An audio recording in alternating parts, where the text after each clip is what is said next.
Hello, I am Effie Pilarino. I'm your host, and I have the pleasure to have with me today Maria Vigliotti. Welcome, Maria. Hi, Effie. It's great to be here. Thank you for the invitation. So I have to tell you a story. I met Maria in early March when I was crazy enough to fly from Switzerland to London to attend the blockchain week. And we met there along with her co-author, Hayden Jones. They both were just getting ready to get their fresh physical book that they had written, which is the Executive Guide to Blockchain. And we got to know each other. And in these weird conditions, where physical books and other physical items are becoming rare, it's a great opportunity to talk about the book and, of course, the journey of the authors and why they wanted to write this book. So, Maria, tell us a little bit about your background and Hayden's background, which is very complementary, and how you decided and why to write the book. Yes, it's a great question. So, I personally have worked all my life in computing, first as an academic at Imperial College London, where I also got my PhD, and then in the private sector, in the nuclear industry, in the railway, where I contributed to the cybersecurity strategy for the GB railway. And after all this experience, I set up my own company, which is Sunblock Consulting, where we provide services in cybersecurity and blockchain.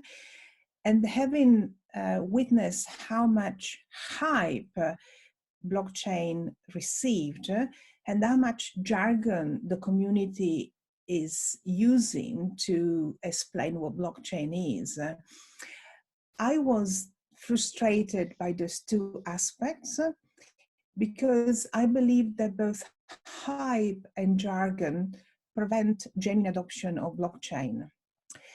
Also, during my work as a professional person working in computing, I've always made an effort to explain complex technical problems in a very simple language because technology supports business and very rarely is the other way around. And the book is effectively a labor of love that continues in this direction. The book explains blockchain technology to business people in a language that is clear and plain without avoiding the challenges. And is meant to be a tool for business people to determine whether this technology can be useful to them. So that is my journey. While working as a blockchain consultant, I met Hayden, who is now a director at PwC, and previously was also running his own consultancy.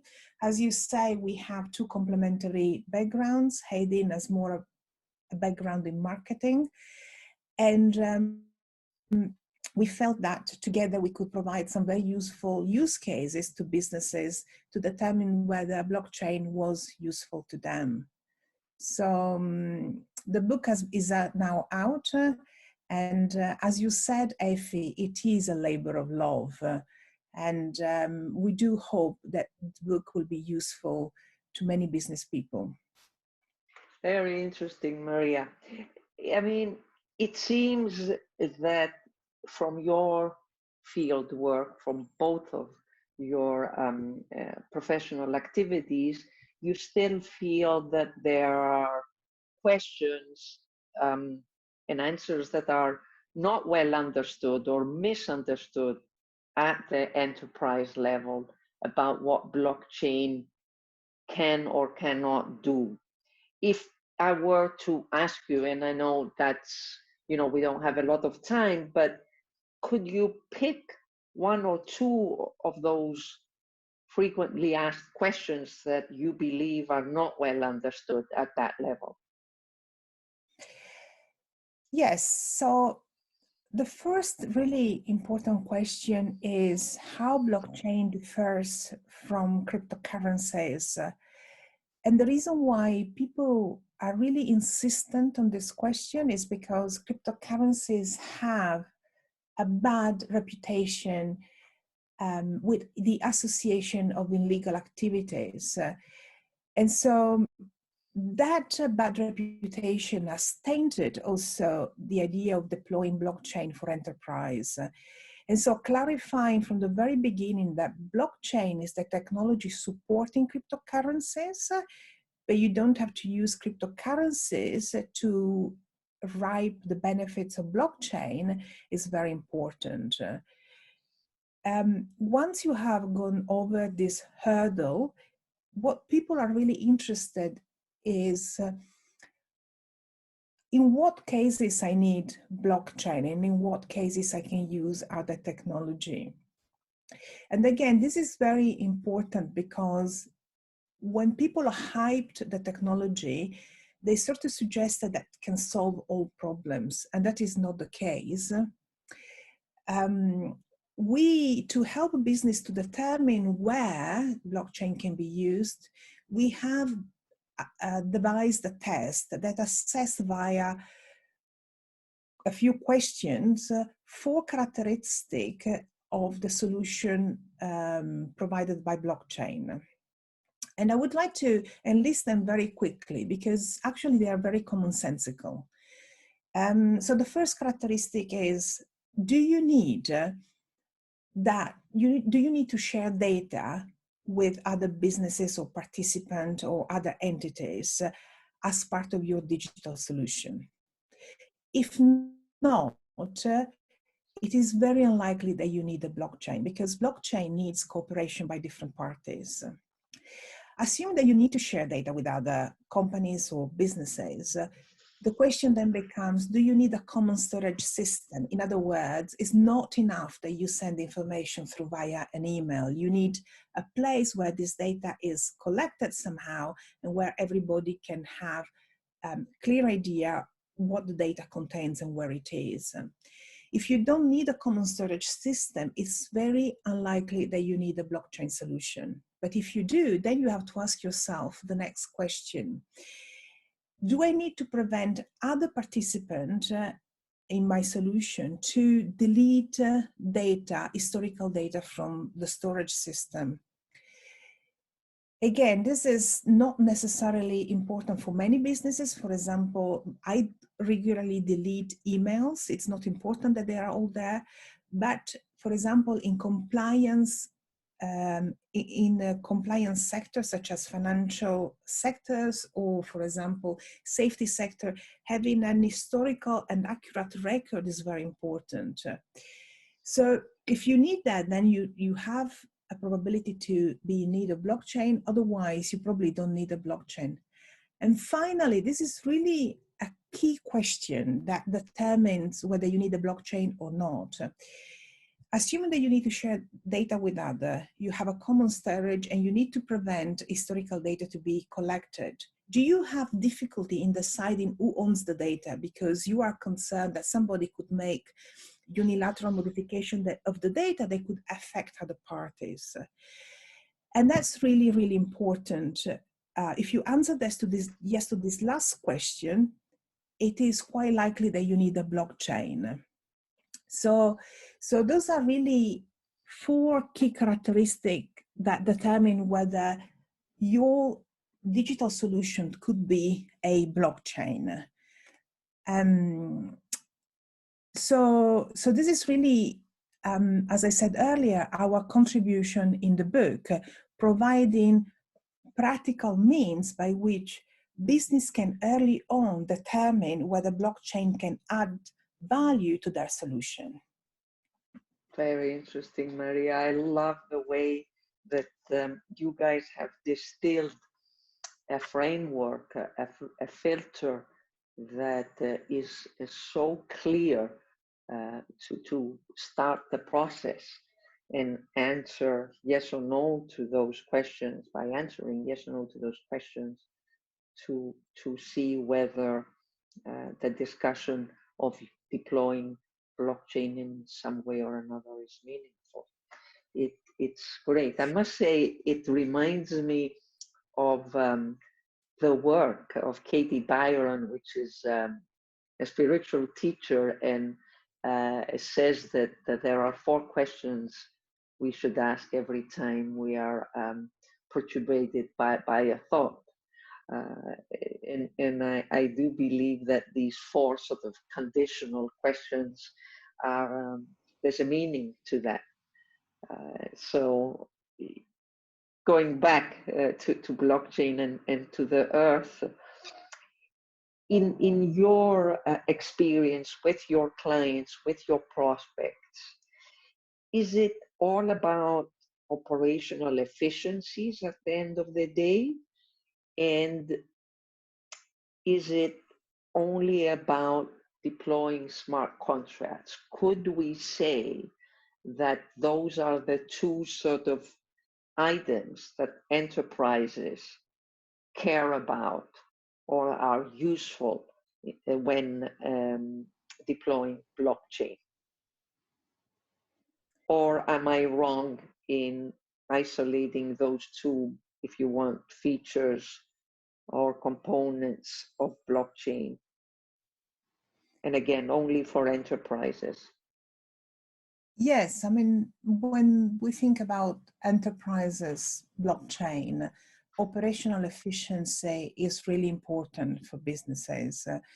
Very rarely I have heard somebody telling me, we want to use a blockchain because it's cool. I mean, I have had a couple of examples where there was a desire to market products in a certain ways, but those are very rare.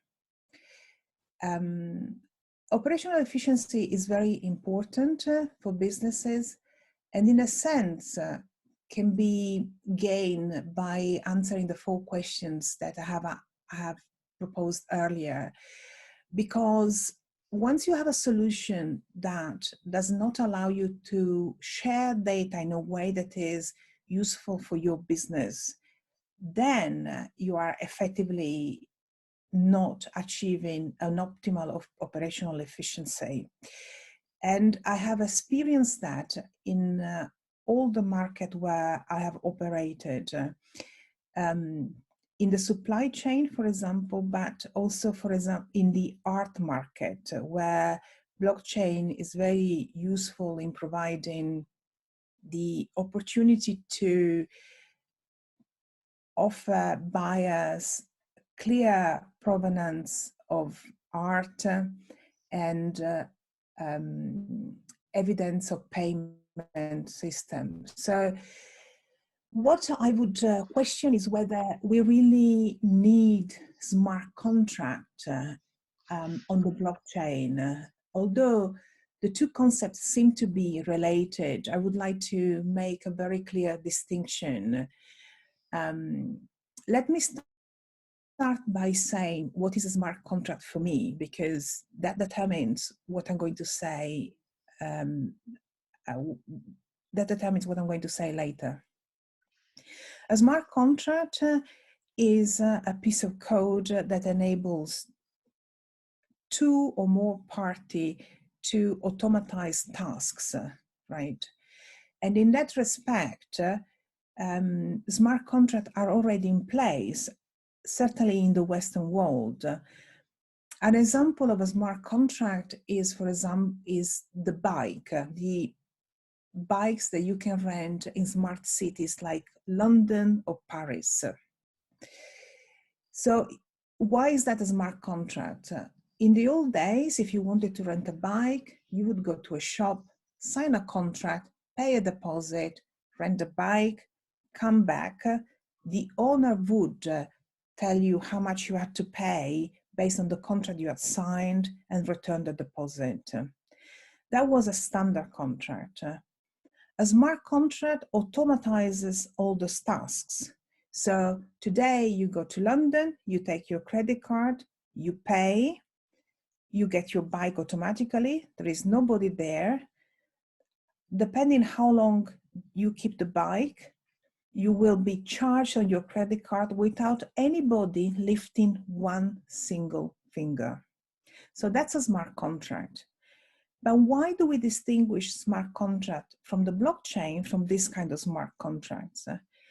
Well, because on the blockchain, people can effectively look at the code or determine how the piece of code or the piece of software engages with other people. So we have an extra level of transparency that does not exist in the example of the bike, because in the example of the bike, the user never looks at the code. Something is automatized for them. If there is a mistake, then they will have to call a line and sort it out.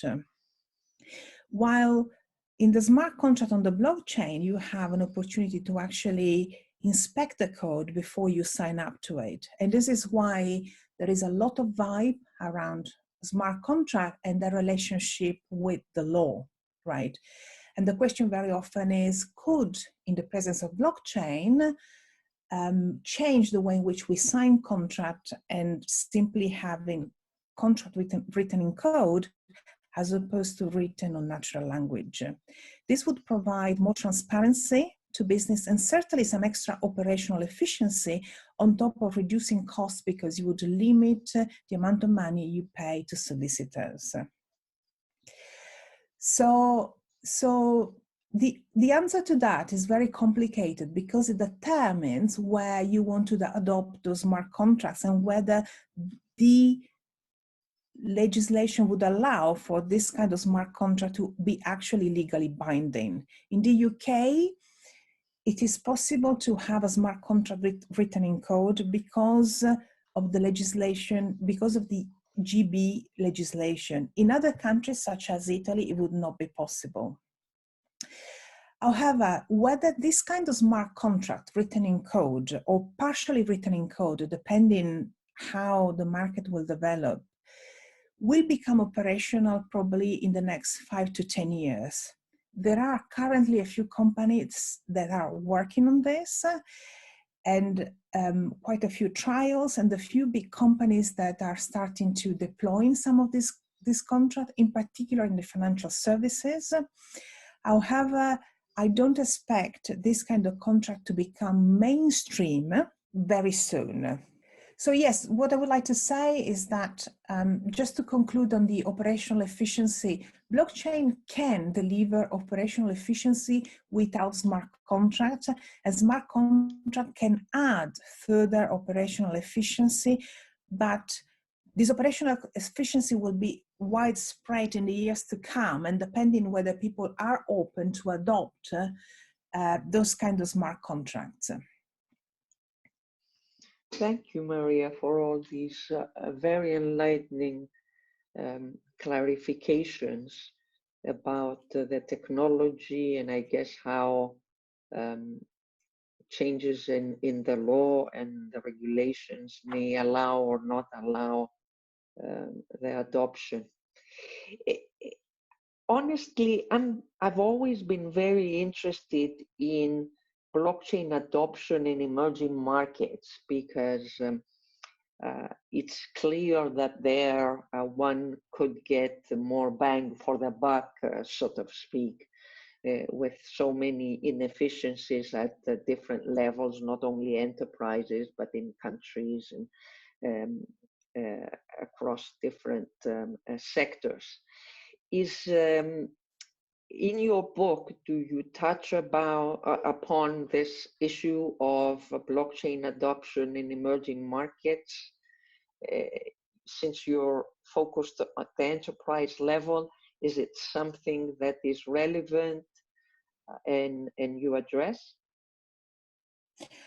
Yes, we do, because I have worked in emerging market. In particular, I have worked in Ghana, developing a land registry based on blockchain. And that is a project very close to my heart. I would like to say why this is important. according to the economist Eduardo de Soto, there are 9 trillion dollars hidden in land assets in the developing world. What does it mean? It means that farmers, businessmen, entrepreneurs cannot use land asset to get secure loans. And hence, they find it very difficult to get out of poverty. Why cannot do that? It's because either a land registry does not exist, hence the bank cannot recognize the asset as a security or as something that backs the loan. Or when the land registry exists, very often it does not work well because unfortunately poverty breeds collusion and breeds collusion. So often there is for each land there could be more than one land title that has been issued by the land registry, right? So that's the real problem. So if we look at the developing economies, credit, borrowing money by using assets equates about 80% of the GDP. And in developing economies, it's very, very low. It's probably about 2 to 3%. So if we can even double that, we would increase the opportunities for developing country to have more businesses and to have more entrepreneurs, hence to increase the economy. So why would blockchain help and why other solution would not help? Well, we need to think about what I said earlier. So the land titles is a piece of data that we want to share, right? I own a piece of land. I want to share my title with, a seller, a bank, because it's an asset to me. Point number one. We want to have a common store of data where everybody can go and verify the land title. Point number two. Point number three, we need this land title to be there forever. We don't want to, change land titles or cut away pieces of land title. Land titles are last for centuries, right? So they need to be, the history of the land title needs to be there. But more importantly, we don't want anybody to change the land title, to pretend, for example, to change my name into somebody else's name when I own the land, or to be able to create false land title certificate. And the blockchain can provide that. So the way we operated was to get a group of banks together and to effectively manage the land registry. That was the vision that we proposed. And if you think about it, there is a common goal for all the banks to keep the land title clean and in good shape, because all of them have to gain in being able to issue loans based on the land, and none of them wants that the land registry can be somehow tampered with. And so they have a common goal, and they can work together. None of the banks or the participant has some extra ability to change land title, which would be detrimental to other member of the consortium. And so this is a really great examples where blockchain can provide governance and support government and support public services that could be helpful for the economy. Probably in the UK and in the Western world, where we have really good land title, we don't appreciate where would our economy would be if we didn't have those great services. That's really important. So if you just allow me to say one last thing about emerging market, again, something that probably we don't appreciate in the Western world is micropayments, longer distance micropayments. I mean, today I can send a few pounds in the UK within minutes without paying any fee. But if I wanted to send 10, 20 pounds in Malaysia or other country, that would cost a lot of money simply because the banking system is not very well integrated. So there are good integration in the Western world, but the banking infrastructure is not so good when we talk about global payment system. So the original idea of Bitcoin was actually to create a global payment system that would be cheaper and it would be quicker, right? And while Bitcoin at the moment has problem with scalability, meaning that today Bitcoin can go to a maximum of 10 transactions per second, which is nothing in comparison to company like Visa, who process thousands of transactions per second. There are other cryptocurrencies that actually are moving forward the dream of creating a global payment system where a migrant worker can send money from, for example, Turkey to Angola, so this person could send potentially $10, $20. The payment would arrive on the other side in a matter of hours, and the fees would be really, really small. So it is not the case that half of the money would be eaten in fees, but people could actually send money for a reasonable fee. That would provide, this kind of payment system would provide a great benefit for developing country and would open up the economy. And whether this will happen, it depends not only on the technology, but also on adoption. I would like to say that current research shows that only 11% of the total cryptocurrencies are used for payment system. So we really need to get better with the adoption. And that's really a challenge for the community. But I would like to say that there are quite a few companies today that are using cryptocurrencies as a payment system to enable remittances. And that is promising. So we will see what happens in the next 5 to 10 years, whether cryptocurrency can deliver the promise of a global, instantaneous, and cheap payment system. Thank you, Maria. Very inspirational, whether it's actual blockchain technology that gets to be the infrastructure that attains this, or it is blockchain inspired. Let's see what happens over the next couple of years, and definitely the current situation with COVID-19 is accelerating the need for digital currencies, for digital payments in the spirit of Bitcoin. As we all know, it's more complex than just the technology. It's a lot more things that need to be aligned for it to happen, but it is unstoppable, that is clear.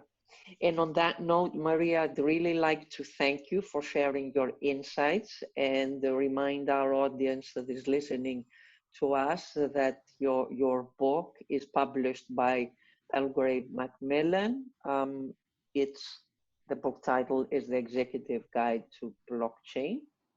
And there's a subtitle, as I see now, I realize, using smart contracts and digital currencies in your business. Maria, would you like to say something before we close?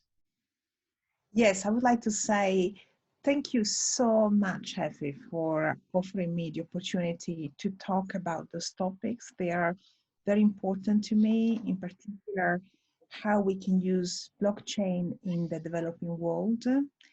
I would like to say that it has been a true pleasure meeting you in London, and you have been a true inspiration to me. So I'm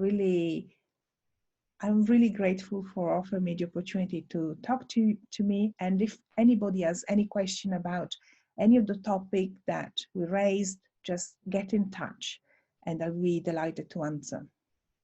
Thank you, Maria. We'll be sharing all links or anybody that wants to follow up? Thanks.